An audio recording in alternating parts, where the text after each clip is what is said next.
Yeah, I'm Fabio Bolz. I'm a PhD student in sociology here at Minnesota, and I'm sharing the first session on linking exposures and life course outcomes. We'll briefly introduce the five presenters. We have 4 presenters in person and 1 presenter via Zoom.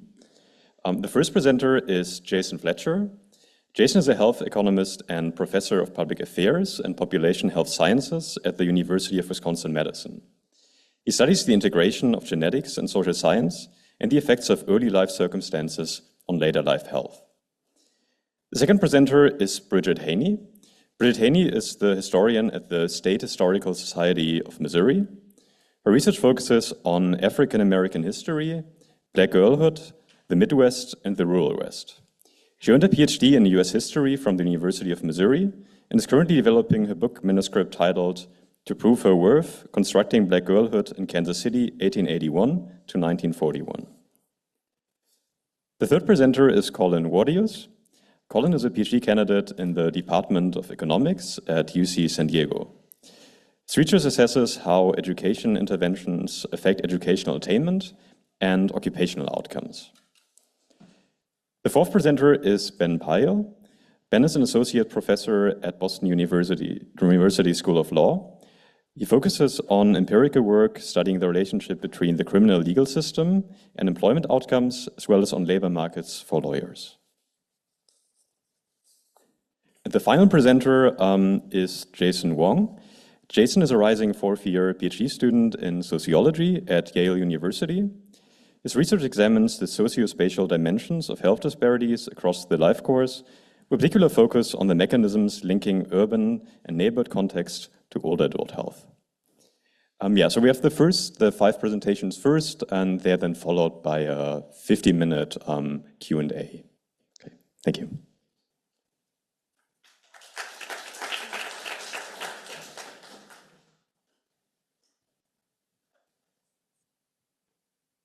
It's great to be here. And to start us off, because I'm partly reporting back to the people who are making this research possible here at IPUMS and funding from the NIA. So I'm going to give maybe 10 minutes on a research program and a thumbnail on the purported reason I'm here, which is the Boll Weevil. And Madison's great in the summer too, but this is just a wonderful conference. My colleague has been here the last couple of years and loved it, and I'm really happy to be here. So some headlines. So I'm going to be looking at early life and later in old age mortality, and I'll just report the large gains. So I've got 2 figures on the right here. The bottom right is gains by birth cohort. So about every 10 years, there's about a 5-year increase in cohort life expectancy over this time. And one thing that might be surprising, well, some people here I know this, that almost all of those gains for these both birth cohorts represent saving babies in early childhood. Your eyes almost deceive you on the upper right, where you look at the 2 plots for mortality risk across these cohorts' life courses, where it looks like so much of the difference between the red and the blue is at old age. But that's what's hiding is if you look at life at age 0, going from 15% infant mortality to 7% across those, that's almost the entire story. Okay, so most of the gains for these birth cohorts are from saving babies and children. And what's left is a couple years for older ages. And the second point is, we don't really know why people who conditional on living long live a little bit longer, a little bit shorter. And that's the purpose of the program that I'm undertaking. And we have more than 40 years of precedent over thinking about early life, but we really don't have the data to answer this question definitively. I'm not going to answer it definitively today. I'm going to give you some hints. Why is this such a hard problem? So there's a biomedical focus on how we could resolve this question. This is just a great quote from an otherwise mediocre book, which is, because he's mostly saying we'll never be able to figure this out. He's saying that in order to really get a persuasive answer, we need an RCT of hundreds of thousands of babies now and wait 80 plus years, right, to get something that he calls rock solid. And there's some real truth to that, right? But nonetheless, we want to make progress before then. And so option 2 is do the reverse, and we're all accustomed to this. We're going to look at people who've died recently and then go backwards in time to try to characterize their early life circumstances. And then we run into some real hurdles because this, in some sense, it's the same hurdle as this one, is that the human lifespan is way too long, which is to say that 80 years is a long time plus. And going backwards, you run into the other problem, which is that our data infrastructure looked really different in the 1910s, 1920s, and 1930s. So we're going to have to piece together these issues. So here's a schematic of why I think we have mostly failed so far, which is that we have to choose one. We either have to choose the vital statistics where we actually have a lot of people, but we know almost nothing about them. So I've got on the y-axis essentially sample sizes for cohorts. So vital statistics would be in the millions. On the x-axis, I have buckets of particular determinants. So on the left hand, basic demographics, sex, age, that's in vital statistics. But you run out of runway pretty quickly in the vital stats with state of birth, place of residence, and you can't do much more. You can make the other choice, which a lot of us have made, which is to have breadth of determinants, but almost no data. So the health and retirement study, as great as it is, as a platform to understand US mortality, I think is lacking because there's not enough people. It needs to be 10 or 100 times bigger to actually find something. So that's our predicament. Here's a Band-Aid on that predicament, and there's some Band-Aids being done here also. But one Band-Aid is to take Numidin and Death Master file records and link them back to the census that Josh has been doing for a while now. And you can see in the second to last row, the dates of death that are possible here. It's not everything we want to know. And the last row of N, sample size. So this just comes in an environment of HRS or NLMS data and 10 or 100 X's that. So that's going to end up being really useful.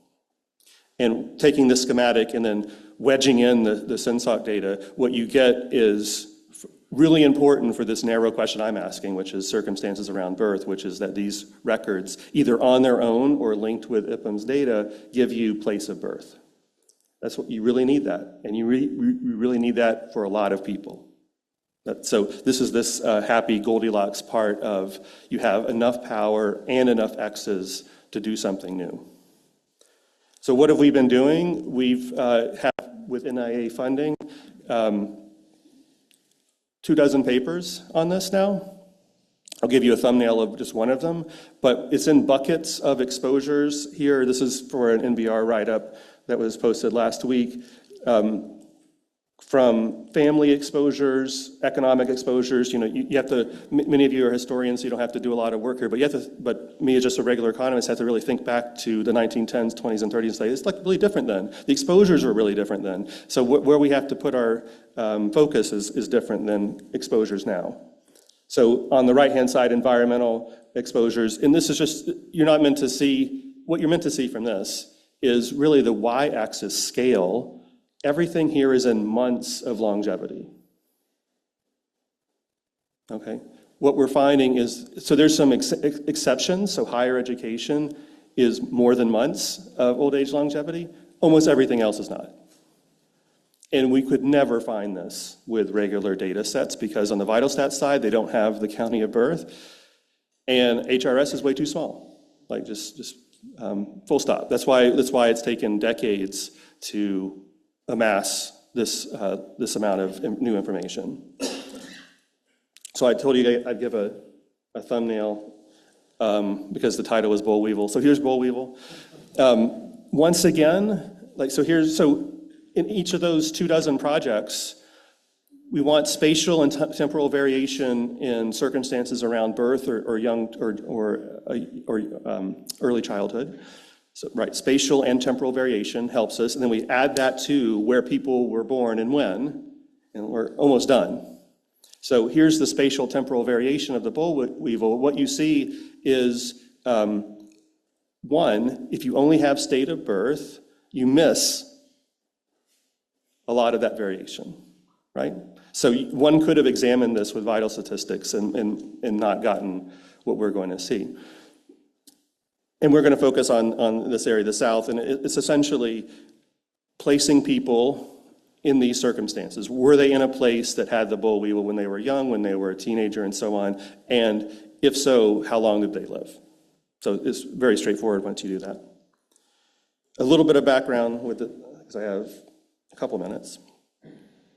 So the boll weevil, the reason it's blessing in disguise is that cotton production in the South relied not exclusively but heavily on child labor, and there's a question of when you take that away, when you take the fact that they could be out picking cotton, and because the boll weevil comes in and destroys everything, what do those children do?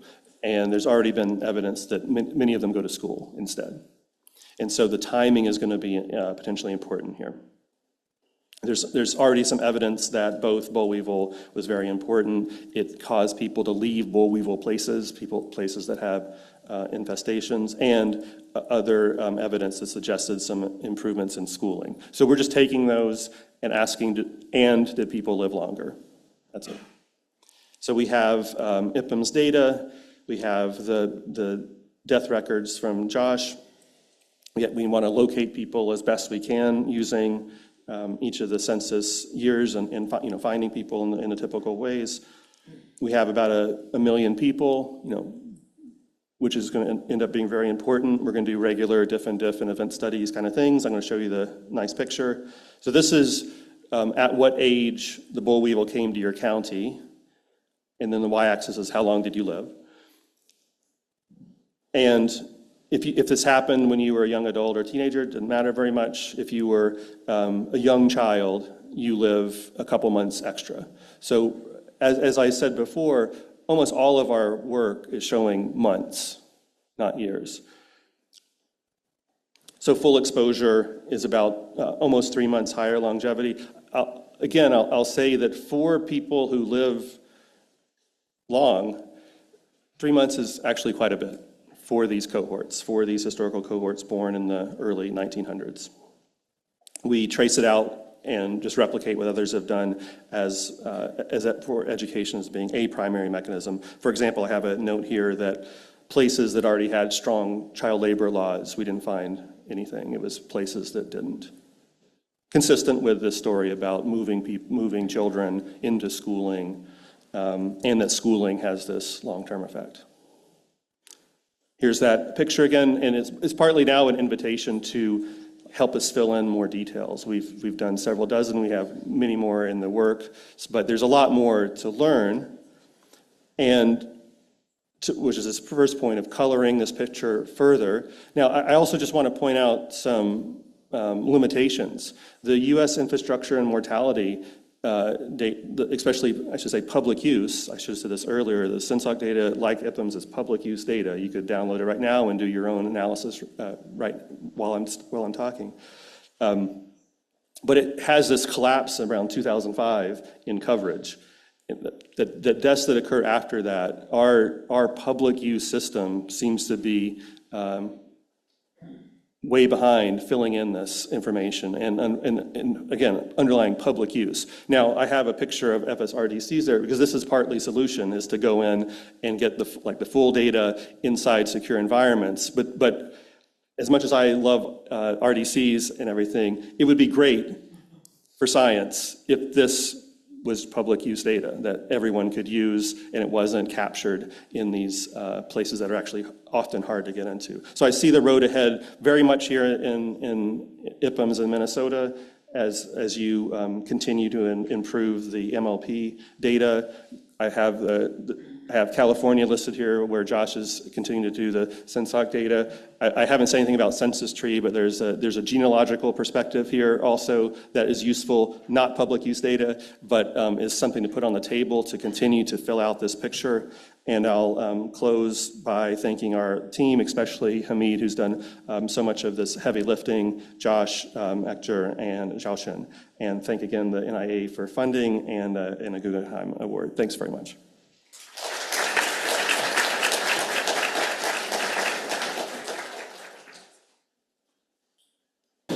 Hello. So, oh, this is weird. Okay. My clicker. All right. My name is Bridget Haney, and I am here today to talk to you about my research on Black girlhood in the rural West. So, my paper, Linking Black Girlhood, Railroad Communities, and Place in the Midwest and Rural West, 1880 to 1950. In 1917, 15-year-old Marion Nettie Freeman of Kinsley, Kansas, filled the pages of her diary with weather observations, financial notes, daily activities, and dozens of names and addresses. Some belonged to girls and a few boys in Kinsley and nearby towns like Nard, Pratt, Great Bend, and St. John. Others documented connections to Black communities hundreds of miles away, including Tennessee Town in Topeka, Kansas, Kansas City, Kansas, Kansas City, Missouri, and Chicago. Taken together, these entries reveal a social world that extended far beyond Kinsley's small Black population. Excuse me. Freeman's diary is a deeply personal record of an adolescent life, but it also raises questions about how historians reconstruct Black communities and Black community life in rural places. Historians often begin with population figures, settlement patterns, institutional records, and these sources establish where Black communities existed and how they changed over time. But they reveal less about the relationships that Black girls created and maintained across distance. The names and addresses in Freeman's diary, sorry, this feels so weird to be standing on a stool. I think I'm gonna not do this. All right, I'm just short, okay. These sources establish, I'm sorry, I already did that. The names and addresses Freeman recorded point to a social world that cannot be measured solely by the size of Kinsley's Black population. Freeman's diary prompted a more specific question about Black girlhood in rural Kansas. If a Black girl living in a small Western community maintained relationships that stretched across multiple towns, cities, states, what might similar networks have looked like for other Black communities?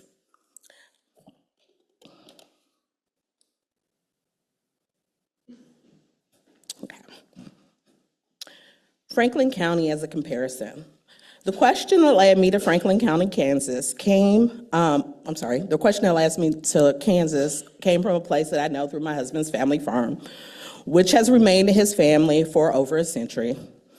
It also led me to a county that was home to 1,000 Black residents in 1880 and sustained a significant Black population during the late 19th and early 20th century. Census records reveal that Franklin County's Black population changed over time, but the demographic change alone tells us little about how Black residents, Black girls in particular, experience community, connection, and belonging. One of the first sources I encountered in Franklin County, go forward. Actually, I'm gonna go back just a little bit. So this is actually a copy from the Kinsley High School Echo yearbook, right? So this is the 1922 senior graduation yearbook. So we have Marion at the very bottom there in the corner. And then this is her diary from 1917. And I wanted to point to the names of the students, right? So we have the same students in this class in her diary that she has listed in the yearbook. And I just wanted to point to the accuracy of her diary for those reasons. And then you get a little closer, and there she is, okay. So one of the first resources I encountered in Franklin County was a 1991 newspaper article about Black settlement in that county. The article emphasized what was known about the Black population, but little of the sources are still surviving.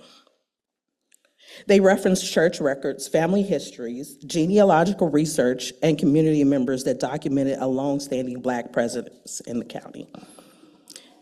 Historians have understandably devoted significant attention to communities such as Nicodemus, founded by African Americans seeking opportunity, community, and refuge from racial violence and oppression.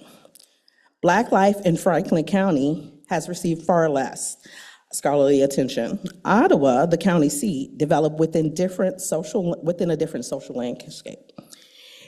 Also shaped by the Free State legacy of the Kansas frontier. The challenge was not simply to establish the existence of a Black community, but how to recover everyday relationships, friendships, social connections that shaped community life beyond formal institutions. Freeman's diary makes the geography of those relationships visible by preserving the names and addresses of people she knew in Kinsley. Her diary lists girls from communities in several places, as far as Hutchinson, Pueblo, Colorado. Like, she just has all of these addresses that are just kind of all over the West and the Midwest. Although the entries do not always reveal the nature or the closeness of each relationship, they show that Freeman's social world extended well beyond Kinsley. By recording the names, locations, often with full mailing addresses, she preserved evidence of these relationships and the means to maintain them through correspondence. Freeman's relationships beyond her small town take on greater significance when considered alongside her position within Kinsley High School. She was counted and listed in school records during her senior year, photographed, and placed within the yearbook. But she was not included. The yearbook preserved the evidence of her presence while obscuring the social and racial boundaries that limited her participation. Her diary shows that she constructed a wider Black social world through which she experienced connection, recognition, and belonging. Freeman's diary allows us to see a Black girl's social world in her own words, while the Franklin County evidence requires reconstructing the worlds around Black girls through the spatial connections among households, Black communities, schools, churches, and workplaces. One starting point was Mary Frances Sims, recorded in the 1880 U.S. Census as a 3-year-old Black girl living in Ottawa, Kansas. In 1880, Mary lived with her parents, her younger brother, a maternal uncle, and in a working class Black household that was headed by her father, William, who was listed as a laborer. 15 years later, the Independent Journal identified Mary Frances Sims, Eleanor Gillespie, and Esther Azona Wright as the first Black students to graduate Ottawa High School. All three were girls. At commencement, Sims delivered an oration titled "Honor to Whom Honor is Due," using the life accomplishments of Frederick Douglass to place Black achievements at the center of the school's most public ceremony. So I got that. There it is. Okay. The newspaper singled Sims out, praising her in the address, noting that she received greater applause than any other speaker, stating that she had overcome many difficulties. As Sims became more visible in the article, Gillespie and Wright receded from view, leaving their experiences largely unrecorded. By linking the 1880 census with the 1995 commencement report, we can trace Sims from a 3-year-old girl in a working class Black household to one of Ottawa High School's first Black graduates. Neither sources reveal the relationships, route, and community spaces that shaped the 15 years in between those two, but we know that they are significant. I'll come to that in a second. Okay. The gaps that shaped my method, I used Freeman's first-person record to identify the forms of relationship, the movement and belonging that institutional sources often obscure. Then read school census, using IPUMS data, newspapers, school records, and spatial evidence pieced together to reconstruct the worlds that Black girls who left no diaries of Black girls who left no diaries of their own. This approach cannot recover Sims' inner life or every relationship she maintained, but it can reveal the households, the institutions, and routes through which connection, opportunity, and execution were organized. In 1880, the same year Mary Frances Sims appeared in the census, the Santa Fe Railroad took control of the rail hub in Ottawa, Kansas. From there, rail lines connected towns across Franklin County to Kansas City and other jurisdictions within the National Rail Network. The Santa Fe mattered not only as a source of employment, but also infrastructure that linked county residents to people, institutions, and services, and other opportunities elsewhere. Living in a railroad community meant that distance was not only measured in miles. Rail lines made travel easier, brought news, relatives, schools, services closer within reach. The railroad, therefore, is not part of the geography which Sims, Gillespie, Wright, and other Black girls came of age, widening the world available to them beyond even a single town. For Black girls in Franklin County, however, the connection did not guarantee equal access or treatment. The same rail networks that expanded access to employment, travel, and services operated within a racial order that restricted Black mobility, employment opportunities, and access to public accommodations. Railroad geography widened the world available to Black girls without erasing the racial boundaries that they encountered within. Taken together, Mary and Nettie Freeman, Mary Frances Sims, Eleanor Gillespie, and Esther Wright do more than place Black girls within the history of rural Kansas. Reading Freeman's diary alongside census, school, newspaper, and spattle evidence reveals different ways Black girls became visible in records produced within rural communities and by institutions that documented their lives. Reading these sources together shifts the perspective from simply locating Black girls in towns and schools to examining the relationships, routes, and forms of belonging through which they construct a community. Freeman's diary and the fragmented records preserved in Franklin County also demonstrate that personal and local sources can be both historically reliable and essential, even when those sources are incomplete. Here. Black girls were not absent from the history of rural Kansas. They were counted in the census, enrolled in schools, photographed in yearbooks, and praised in newspapers. But those records rarely preserved the social worlds that they constructed beyond what those records captured. Railroad lines mapped the geography of movement, but Black girls' relationships mapped the geography of belonging. Recovering that second map not only changes what we know about rural Black communities, but how we know them. And these are some unidentified photographs that are in a very large collection in Franklin County. And so I just wanted to note that unidentified photographs preserved at the Franklin County Historical Society offer a way to consider what remains possible.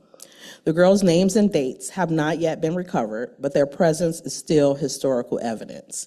Read alongside census records, newspapers, school materials, church histories, and family records, these images may help construct communities and relationships that surround their lives. Unidentified does not mean historically insignificant. It means the work of asking better questions. Thank you.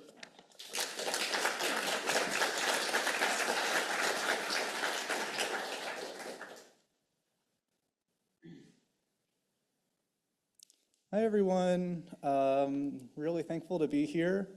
I'm going to talk today about junior colleges and the rise of college attainment from 1900 to 1940. This is actually an idea that I had when I was in the big data camp last year, so I'm really excited to share how the idea has progressed. All right. So just to give you some perspective to set up the research question here, the early 1900s were a pretty exciting time for education in general. So it was nice to be a skilled worker because lots and lots of firms were demanding your services, in part because firms are getting a lot bigger. So you can think of like Standard Oil as the central case. Standard Oil is getting a lot bigger, it's consolidating, And its organization is becoming more complex, and the tasks that it needs to complete are becoming more complex too. Therefore, they needed skilled workers to power that engine. The supply side of skilled workers is also something that's changing a lot during this period. Something that econ literature has been really interested in is the high school movement. The high school movement was like a decentralized effort by municipalities where they built out high schools, and correspondingly there was explosive growth in high school graduation. What I'm going to focus on in the talk today is post-secondary education and innovations in post-secondary education, specifically the establishment of junior colleges. Junior colleges are roughly the equivalent of community colleges today. They operated in places that are a little bit less populated. You think of like Fresno, California, as compared to like San Francisco, filling in the gaps that in education access. Okay. And then just to illustrate how trends in education are looking over this period and how dramatically things are changing, excuse me. Here I plotted the high school attainment rate across cohorts from the 1940 census. You can see early cohorts have attainment rates of high school of around 15%, and then by the end of this period, it's over 40%. So really dramatic changes in education. If you look at the college attainment rate, so 1 or more years of college, this is also increasing over this period. This is like one of those very dangerous double y-axis graphs, but we start around 7%, and then by the end of the period, we're around 14-ish%. Okay, so I'm going to try to explain how much of this increase is driven by these junior colleges expanding, holding labor demand fixed, right? So it's kind of a question, is it really these institutions which are driving the changes, or is it the labor market in general? What I'm going to do is I'm going to try to hold the labor market fixed and examine specifically how important were these institutions in driving this increase in attainment. The other thing I'm going to look at is occupational outcomes. So where do these workers that are getting trained in junior colleges fitting into this higher skilled workforce over this period? Do they look kind of like traditional graduates going into professional occupations? Or are they more so like kind of middle skilled folks, and are they going into like kind of higher skilled trades? I'm going to use the census to kind of try to get at both these educational attainment and occupational outcomes. Some background on the junior college movement. So the first state that really pioneered this, and also many other innovations in education, is California. So in early 1900s California, universities were heavily clustered around the population centers, as you'd expect, right? So in San Francisco and Los Angeles. Of course, there are lots of people living in other areas in California, specifically in the Central Valley. And Central Valley education leaders were concerned that their students were going to miss kind of this high skill wave that was coming about and wanted to get their residents additional skills, okay? So there was an effort, I think specifically it happened in Fresno, where education leaders petitioned the state to allow for like a formal process to adding junior colleges to municipalities. It turns out too that the leaders in higher education, post-secondary education, Alex Lange and David Starr Jordan from UC Berkeley and Stanford were also very on board with this. They thought that junior colleges would fit in and educate people in kind of lower level university courses, whereas the four-year universities like Berkeley and Stanford would then do the upper level teaching. So again, like higher education is very much in flux, and they thought that the junior colleges would be instrumental in like building out the higher education portfolio.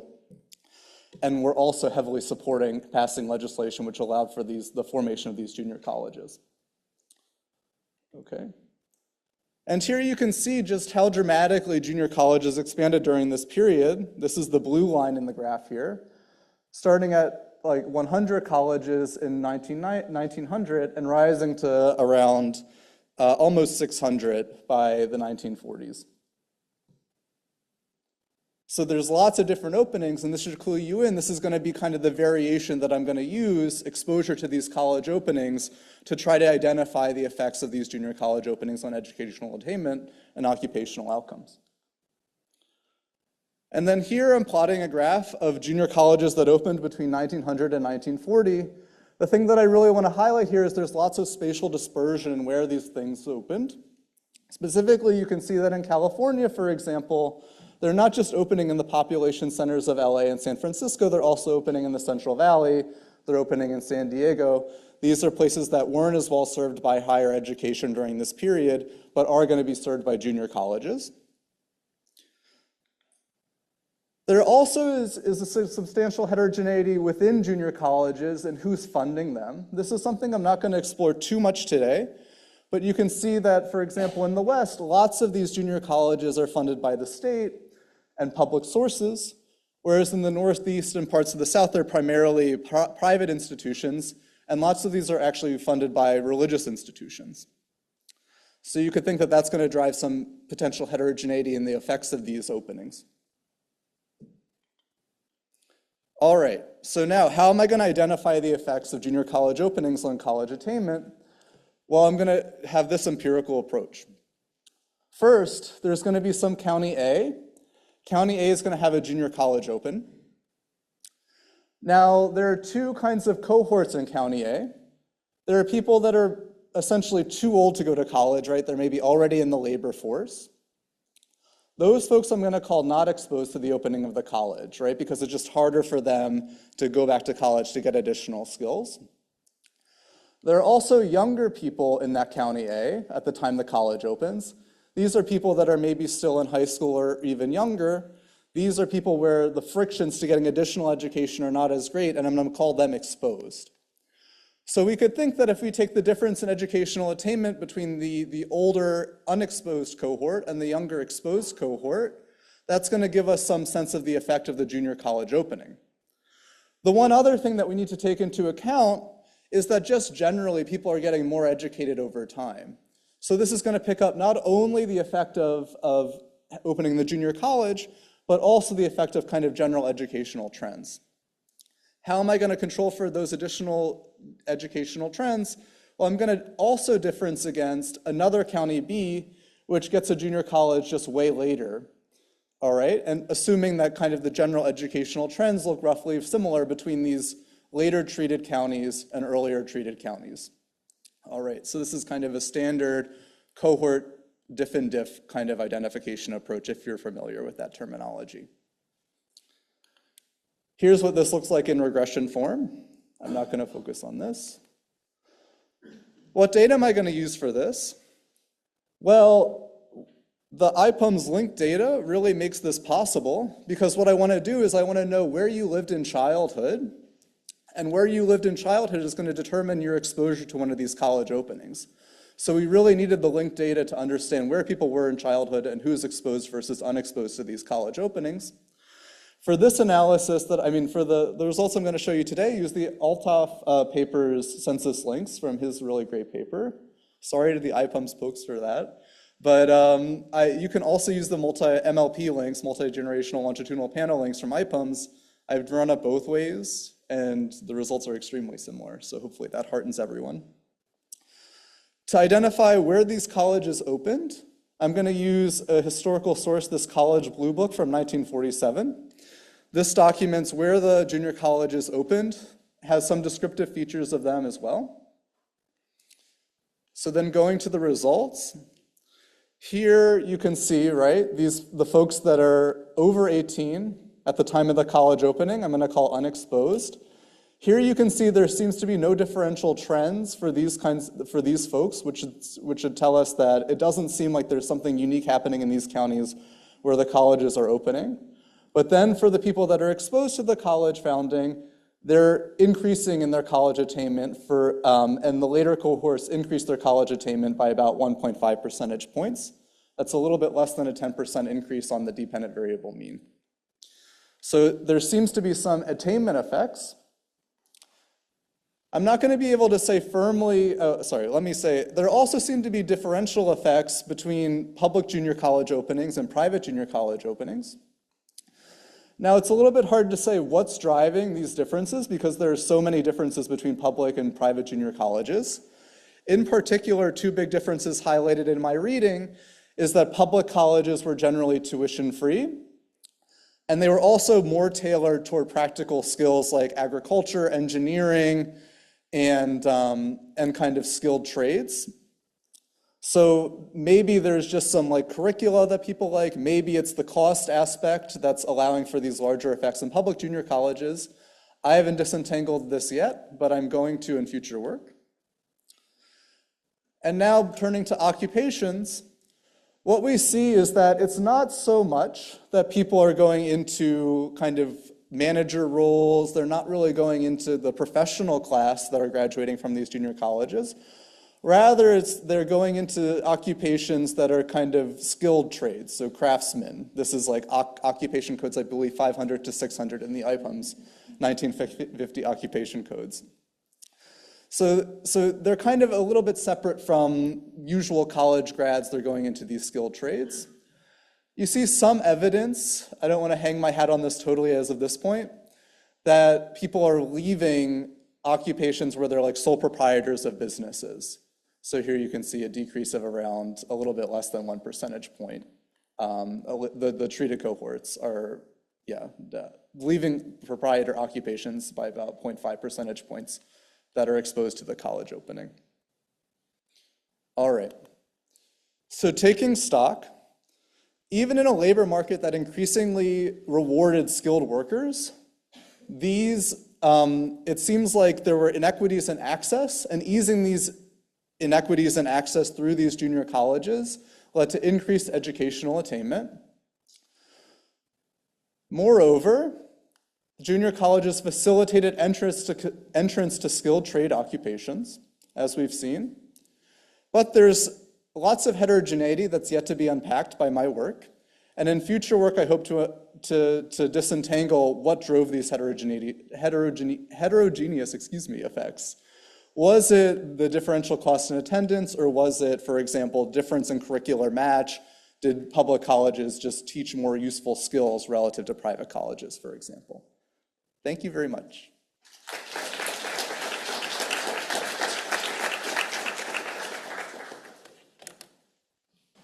Hello, thank you all so much for having me here and engaging with this work. I'm going to tell you a little bit about the age of criminal majority and how that impacts adolescents' life trajectories. This is joint work with Mike Mueller-Smith, who's at the University of Michigan, and Caroline Walker, who's at the Census Bureau. We have a census co-author. These are our views, not those of the census. We're using restricted data that has been reviewed for disclosure avoidance, and if you want to go look at the details, here are the details of that on this slide. So the first thing we do in this paper is try to convince you that the age at first exposure to the criminal legal system is going to be really important to people's life trajectories. So depending on how familiar you are with sort of criminology literature, you may have seen something like an age crime curve, which shows you sort of the age of the person who is charged with an offense or convicted of an offense, something along those dimensions. And that would be relatively captured in this y-axis here, sort of the age at charge. We're able to link administrative records over people's life courses to track not only when they are charged, but the age at first charge. And if you think your first exposure to the system helps you maybe learn about the system or tags you with a criminal record that has collateral consequences throughout your life, you might be really interested to understand not only when are people offending throughout their life, but when they are first introduced to the system. So we're able to build that out of administrative records from the state of Michigan to track both the age at charge as well as age at first charge. So if you're just to look at sort of your age at first arrest, which is the standard way that this is often presented, you'd see a mean in Michigan of about being 33. Across the population of people arrested in a given year, your age would be about 33, 32 if you look at the median. Similar if you're going to look at the age of charge in this cross-sectional approach, which is what we're going to primarily study, charges, not arrests. However, if you go down to the age at first charge, or first exposure to the criminal legal system, you're going to see a massive decline. So something about 20 years on average, or if you look at sort of the typical person being exposed, they're being exposed around their 18th birthday. This, it also happens, is when the many states choose to shift people from being charged as a juvenile to being charged as an adult in the system. So we're going to be studying that margin, that choice of whether you're charged as a juvenile or charged as an adult. Here is the one slide takeaway if you want to zone out for the next 13 minutes. Here's what we learned from this work. You get about a half felony cases, 1.5 felony cases fewer over the next 5 years, which is a 20% reduction if you're charged as an adult relative to being charged in the juvenile system. But that reduction in future offending comes at a cost of lower engagement in sort of other features that we might think of as having a productive life. So you're going to be 20% lower earnings if you're charged as an adult as well. And we're going to tell you a little bit about the mechanism. So we're going to do a bunch of econometric work, which I'll just refer you to the paper and give you sort of the gist of in this short talk, to disambiguate the fact that there are multiple policy levers changing as you move someone from being a juvenile charge to being an adult charge. Lots of different things are happening between these two systems. Using this, we're going to learn a little bit about features of the criminal legal system and how that impacts people's trajectories. In particular, we're going to think about specific deterrents, whether you are learning about the system being more or less punitive, the effect of having a criminal record that employers, landlords, lots of other people in the world can observe. They're going to be more visible on the adult side of things. And something about incapacitation. How long are you locked up in different institutions? We take those into a policy counterfactual to tell you something about changes to, increasing the dismissal rate, increasing your record ceiling. And the takeaway from that is that if you raise the age of criminal majority, you shift the age to be slightly later or eliminate adult incarceration. We have decreased government expenses, but increases victimization and helps defendants. So you can weigh these various trade-offs, and we provide some framework where if you want to put weightings on different groups, you can assess which levers you might want to pull.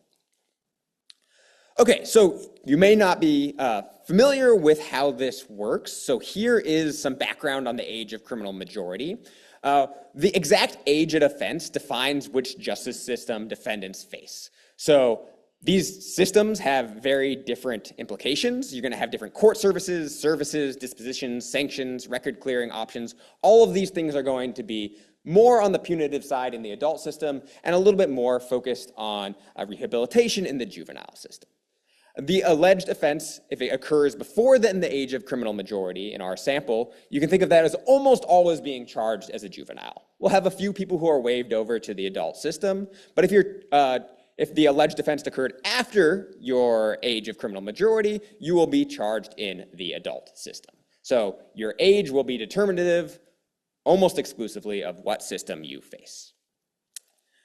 As you might anticipate with this sharp change of policy on a running variable, we're going to do a bunch of regression discontinuities, roughly comparing people on, you can think of it as the day before you would turn 17 in Michigan, you're going to be in one system, the day after you're going to be in another. You compare those two people, and that will give you some sort of estimates. And so what we're going to show you in this slide is just sort of what happens to folks in the different systems. On the left-hand side, you see what happens in the juvenile system. We have two outcomes that we can observe for juveniles, whether you're convicted. I'm using the word convicted. That's not quite right for what you would call a juvenile adjudication, but it proxies more closely to the adult system, held responsible. So you can see the rate of conviction on the juvenile system is lower than the rate in the adult system, and we can see something like incarceration on the adult side of things as well. And conditional on being incarcerated, how long would you be supervised under either community or institutional supervision? Well, you get imprisoned for a whole bunch longer on the adult side of things. This idea of the system being slightly more punitive on the adult side of things relative to the juvenile. Additionally, your record will stick with you a whole bunch longer on the adult side of things. It's like multiple years, 7 years longer. It'll be a lot more hidden on the juvenile if you are charged as a juvenile. Okay, so what are these sort of reduced form impacts of being charged as an adult relative to being charged as a juvenile? Well, what we have to do in order to answer this question is build out a bunch of data work. So the first thing we're going to do is use data from the Criminal Justice Administrative Records System. This is CJARS. If you're interested in learning more about linking crime outcomes to other life trajectories, I encourage you to check this out. It's great. I think you can add a Y to many historical or modern studies and learn something about what's a really expensive policy outcome. In particular, what we're going to focus on is Wayne County, so Detroit, Michigan, and we're going to focus on juvenile felony and misdemeanor charges, primarily in the more modern period of 2011 to 2020. This is supplemented with some additional information for this particular project that Michigan's State Court Administrative Office allowed us to look at. This is going to be linked into the FSRDC systems to a whole bunch of additional information that we're going to need. This includes information on race, ethnicity from the Numinant files, earnings and work from IRS data, household composition and characteristics based on these great crosswalks by one of my co-authors and other folks, as well as neighborhood characteristics by linking into the ACS, as well as some of our crime statistics from CJURs. Okay, so what we do for the analysis sample is we're going to focus on first-time felony defendants. The reason we're going to do this is we want you to appear once in our RD. If we were just to look at each charge, you might appear both on the left side of the discontinuity and the right side of the discontinuity. We don't want to deal with that. We're going to look at your first exposure to the system. This is also, we're going to look at more serious crimes, right? So felonies are more serious alleged offenses. This has lower likelihood of a police officer seeing a young person, jaywalk and giving them a break. That's not the type of offense we're thinking about. We're thinking about more serious offenses. Our running variable, we would like to look at the age at alleged offense. We can see that for many people, but not everyone. Sometimes we're going to have to substitute the age at the case filing for the age at the offense. So we'll give you a fuzzy RD to sort of get around some of those concerns. So what you always want to see in an RD design are two things. One, that crossing the threshold changes the policy. That's what we're showing you here. If you are charged as an adult, your Y value is 1. This is the share of each age bucket. It's basically 0 up to the age of criminal majority in Michigan at the time, which was 17. You have this 1 dot, which you would say, hey, why isn't everyone getting moved over to the adult system? And I will refer you to my last slide that we have a little bit of noise in how we're measuring people's age, which is exactly what you see in that dot. And then you have everyone being charged as an adult. The additional feature you would want to see to run an RD is the smoothness through the discontinuity. If you think there's endogenous sorting about when you're choosing to offend, you're going to get punished a lot more heavily as an adult than a juvenile. Maybe you would see a spike in offending right before you're facing the more punitive system. We don't see any evidence of that. People just are being charged relatively smoothly through this discontinuity. Caseload composition is balanced. Here's a nice way of showing you all the cool demographic data that we have. It's all balanced through the discontinuity. Here's even more balance, lots and lots of balance. So this is sort of the takeaway figure from this reduced form result. Here you can see the total number of felony charges over the next 5 years. If you're charged as an adult, we see lower rates of felony recidivism. Same if you measure this as just total criminal charges, not just felonies. And here are those earnings results I promised you. Not only do you have lower recidivism, but that comes at the cost of having lower engagement with other things we might want you to be doing, such as engaging in earning money. So I will very briefly tell you about the mechanism work that we did to try to decompose the changes between these two systems.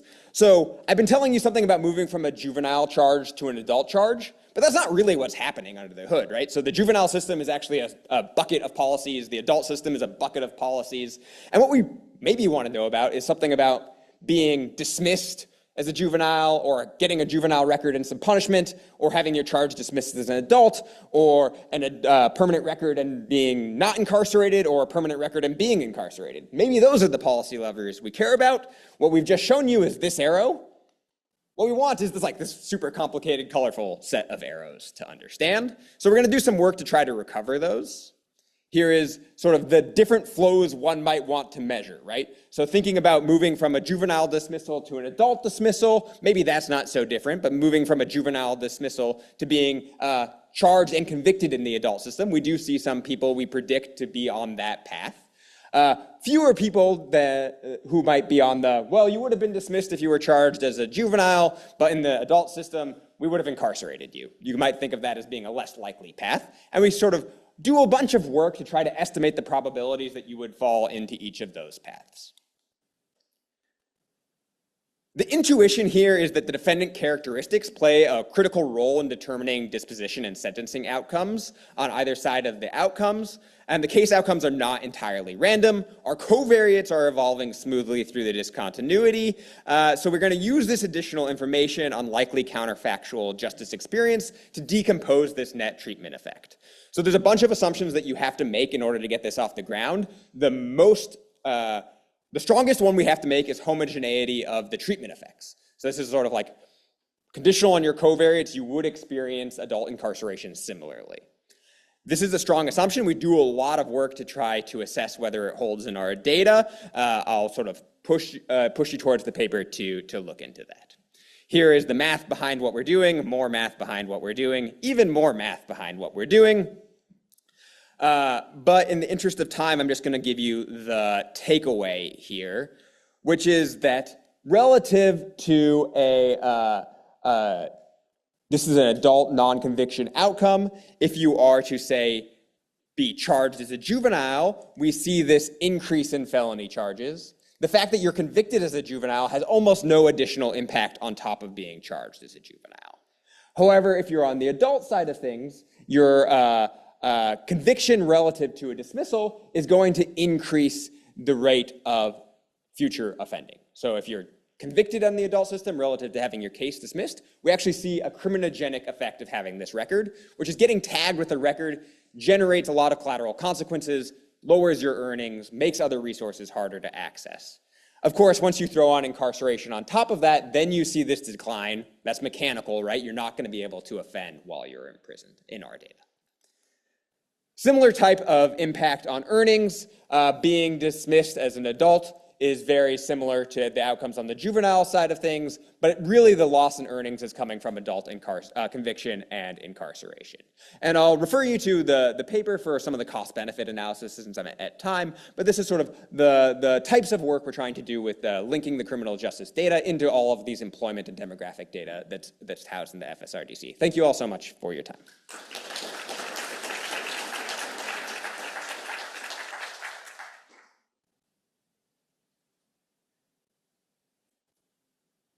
Thank you for the opportunity to present in this wonderful workshop. I'm Jason Wong, a PhD student in sociology at Yale University. I'm very happy to be here. Even though I'm joining you over Zoom, my flight was canceled yesterday because New Jersey and New York issued the tornado watch. So I'm disappointed not to be able to attend in person, especially because I had so much fun in the conference last year. But still, I'm very grateful to Carrie and Fabio for their incredible support to make my Zoom presentation possible. So this paper coincidentally also examines extreme weather, but not tornadoes, about extreme heat. I want to understand how workers' long-term exposure to heat during work matters for their later life physical health. Okay. We know that the climate change is happening and pushing our average temperature really high. And extreme heat in 2023 alone contribute to an estimate 28,000 workplace injuries. And working under extreme heat can be really physiologically disturbing. It causes heat stress and exhaustion. It triggers physiological stress response. And it impaired cognitive and motor functioning.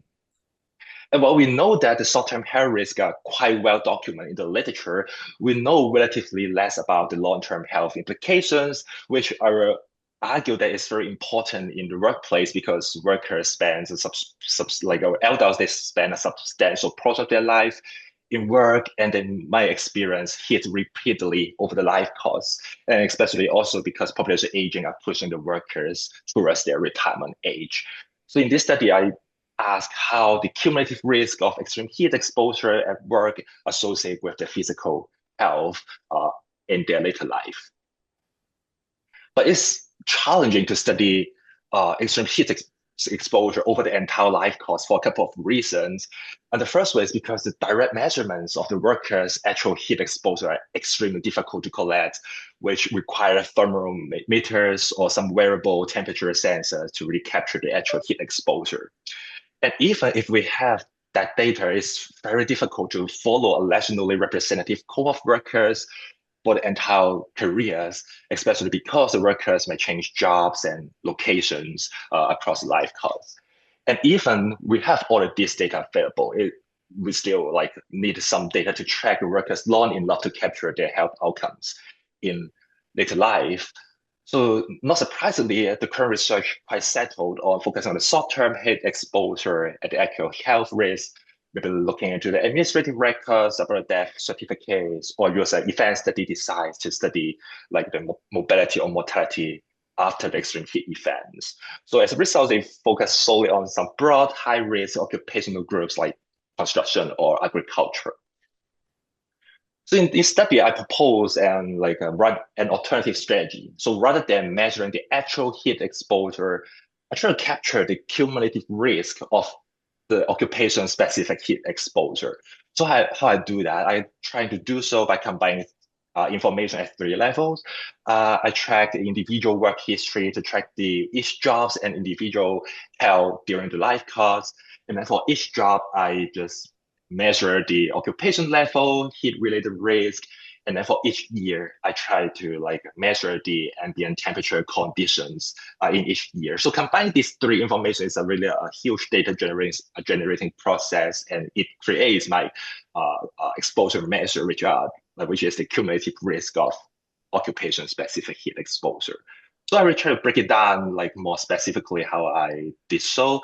For the individual level work history data, I use the PSID from the 1968 to 2013 to kind of match the temperature data I have.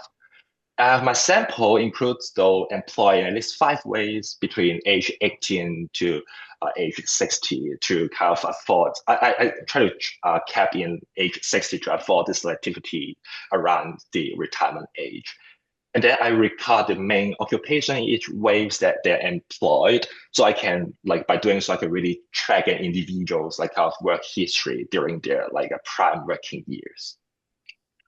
And then for the occupational level heat risk data, I use the data from the ONET, which I construct the composite score of 5 theoretically informed indicators that are most susceptible to heat exposure.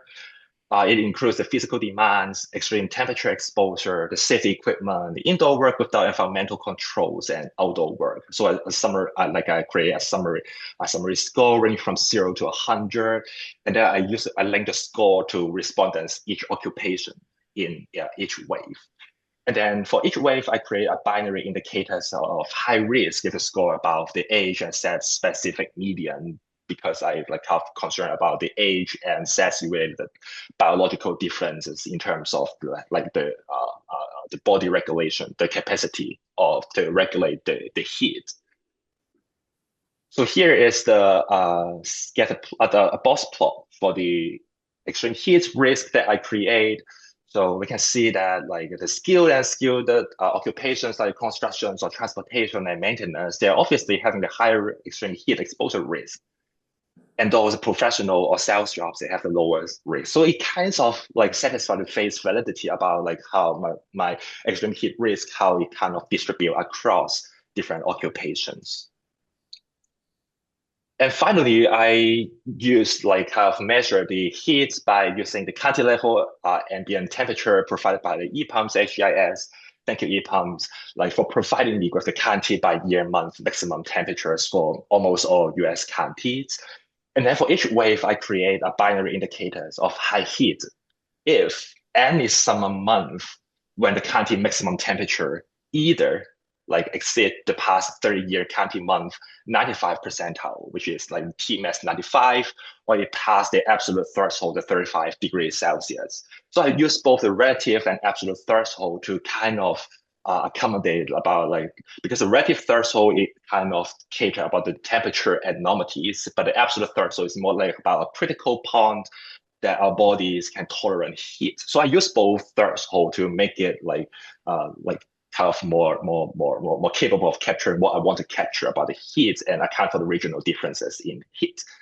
And then I link the data to the respondents' kind of residence in each wave. So because the PSID do not provide me with the work location data, so I can only use the county as an approximation. But I think it's kind of defensible in some sense because in the US, the average the work commuting time is within 30 minutes. So I hopefully it's a reasonable approximation. But I have to note that like is the current estimates might kind of obscure some within county microclimates. So after identifying the occupational risk and also identifying the extreme heat exposure, so each respondent in each wave will fall into one of the 4 exposure categories. So for example, the high risk, high heat mean they're performing in a high heat risk occupation in a very hot condition. And my final measure is the cumulative risk of heat exposure, right? So I calculated by like dividing like this measure as the proportion of employed waves between age 18 to 60 in each exposure category. So here's a table for like how the distribution. So we find that the workers typically spend about 16% of their time of the career working in a high risk and high heat conditions. So this table, the 2x2 tabulations, are like basically how I measures my key cumulative risk exposure. And my physical health outcomes measured after age 60, and it's measured in terms of poor self-rate health, cardiometabolic conditions, and functional limitations. And my key hypothesis is that spending more time in high-risk, high-heat conditions will be associated with worse later life physical health than in low-risk, low-heat conditions. And I have to note that I expect little to no association for those 2 categories, low-risk, high-heat, and high-risk, low-heat, because they are kind of imperfect proxies about like extreme heat exposure during work.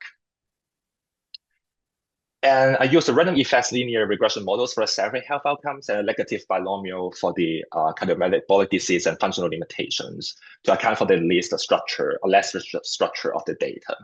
So I have 3 models, but I will mainly present the model 3, which is like includes the all covariates I have for the sake of time.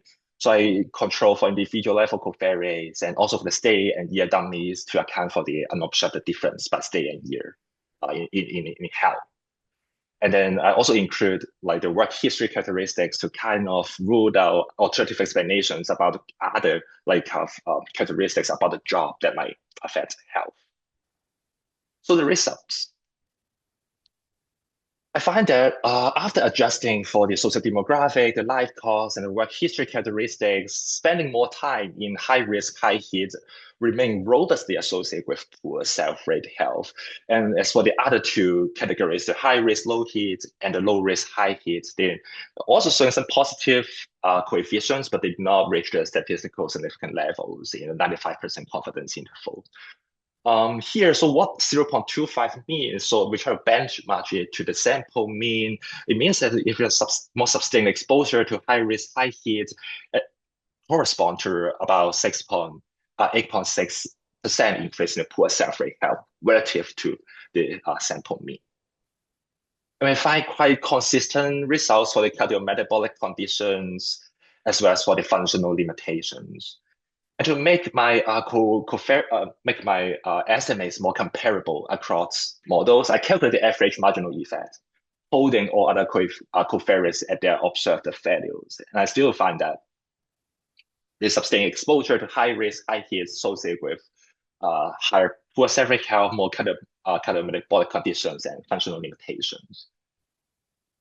And one like kind of way I can play around my research design is that I have the high risk low heat and the low risk high heat categories. So they can serve as a quote unquote placeable test or as a negative controls, but not in a strict like causal inference sense. But I can play around with it because I think that if the unmeasured characteristics of the high heat occupations matter, then I was expecting time spent in high risk low heat to also predict poor health because the heat might not be matter as much as like the occupational risk. The same goes to the extreme heat. If extreme heat harms all workers, regardless of occupations, then the low risk, high heat should also show some significant results.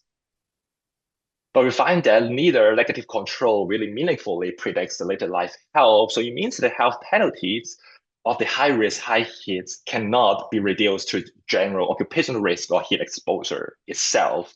So it's kind of like I've confirmed, like our measures that we have to take into account the occupation and the actual like temperature conditions to measure the risk of heat exposure at work. I also have some additional analysis for gender and race, because when we talk about work and health, we have to think about this kind of heterogeneity. But because of the sake of time, I would just go past it. But the key message is that a woman and Black workers, they experience moderately greater health penalties, but only for the functional limitations compared to men and whites. And we argue that it might be possible to think about the racialized and gender process or the disablement process in terms of the labor market disadvantage and other family work interference. So to conclude, the research find that the cumulative risk of extreme heat exposure work associated with worse physical health, there are like a numerous mechanisms that can explain results, but I would treat it as a very important directions for future research rather than what the current research can show you. And theoretically, we contribute to the cumulative disadvantage theory to think about environmental disadvantage as a key essence of inequalities in terms of social inequalities in health. And we advocate a life course approach to think about work, environmental, and health inequality. Important next step will be to use the inference probability of treatment weighting to account for the long random selections. And I welcome like feedbacks and comments to how to like have improved the analysis. And I hope this paper carries significant policy implications to think about the federal heat standard required to protect the workers from extreme heat. And I would like to end the presentation by acknowledging the support from the NLCHDD, and also thanks to University of Michigan for managing the research access data that are used in this research, and they have approved the export of the results. And I will take all this responsibility for any errors. Thank you so much. Good. I hope the conference goes well.